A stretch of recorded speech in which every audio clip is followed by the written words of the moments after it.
Welcome back to Seen and Solved. I'm Tim Pennington, your host. Today we're concluding our three-part series with the master of metal finishing, Randy DiSano. In earlier episodes, we explored failing salt spray tests and trichrome bath contamination. Now we turn our attention to the challenge of plating on copper alloys, a process that often requires careful preparation to ensure proper adhesion. Randy offers practical advice and proven techniques to help you tackle these issues with confidence. Let's get started on the final chapter of this series. You're listening to the Seen and Solved podcast, brought to you by Hubbard-Hall. Better results, less chemistry. So Randy, let's talk about plating on copper alloys. That's opens up a whole box of issues that can cause some trouble for finishers. What's your initial thoughts on that? That does seem to kind of be a common problem amongst some finishing operations. It can be, certainly. I'll get a call quite often about, I'm having good adhesion with Electroless nickel plating on this particular brass job, but I've got voids deep down inside the part. Why? Well, preparing copper alloys can be challenging. You would think a standard cleaning process, activation process, especially with Electroless nickel, brass copper, it's not autocatalytic, but there's usually, these parts are usually leaded, and there's oxide layers that are in brass.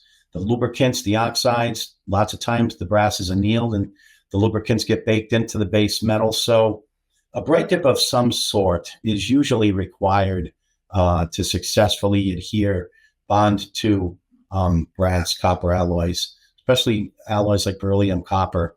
The oxide layers can be tenacious, and you need to cut through that film and get to a nice, clean, prepared piece of metal. On top of that, along those lines, there's different ways of bright dipping too. The old sulfuric-nitric bright dips are, not really used anymore. They're dangerous, pretty hazardous, but there are other ways of accomplishing that goal. There are micro etches, acid salts. There's safer type of peroxide bright dips, but in many cases, you need to cut through the outer layer and get under the lubricant that's peened in, under the oxide layer, and get to a nice clean piece of brass. And then, most people want to use the mineral acids, either hydrochloric acid with or without fluoride, or a sulfuric acid with or without fluoride, as their activation step. But I'll tell you, the mineral acids can passivate lead, and in my experience, it's the organic acids that are much more desirable to activate the base, such as fluoroboric acid. It makes a major difference. So between some sort of etch, micro etch, bright dip step, along with an organic activator, you're going to have much better success with adhering to a copper alloy. What is it in the copper alloy that makes it that tricky? What is it that it's doing or has the... In general, it's the oxide layer that develops that you need to cut through.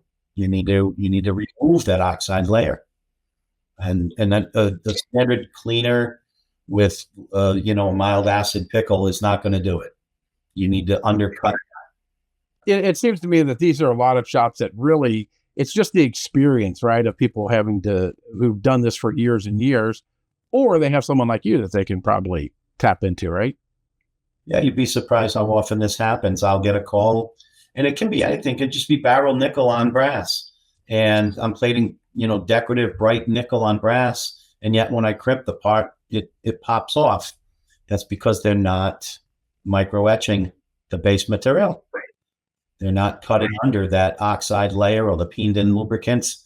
And I'll go back to, Proactive 90 or some sort of a bright dip to undercut that oxide layer. And then bang, it's not the nickel, that's the... And of course, we'll eliminate, things like the plating bath. But it's usually a prep issue. Very common. Yeah, the bright dip, what exactly does that do? It's taking metal off. It's literally removing some stock. And that's why the sulfuric-nitric bright dips are still out there, but they're used a lot less they can be too aggressive, they're dangerous, and they can remove too much stock and ruin a part. Where we have much more modern technology with some peroxide-based systems, and certainly we have some simple acid salts that will provide a similar result by micro-etching the base material.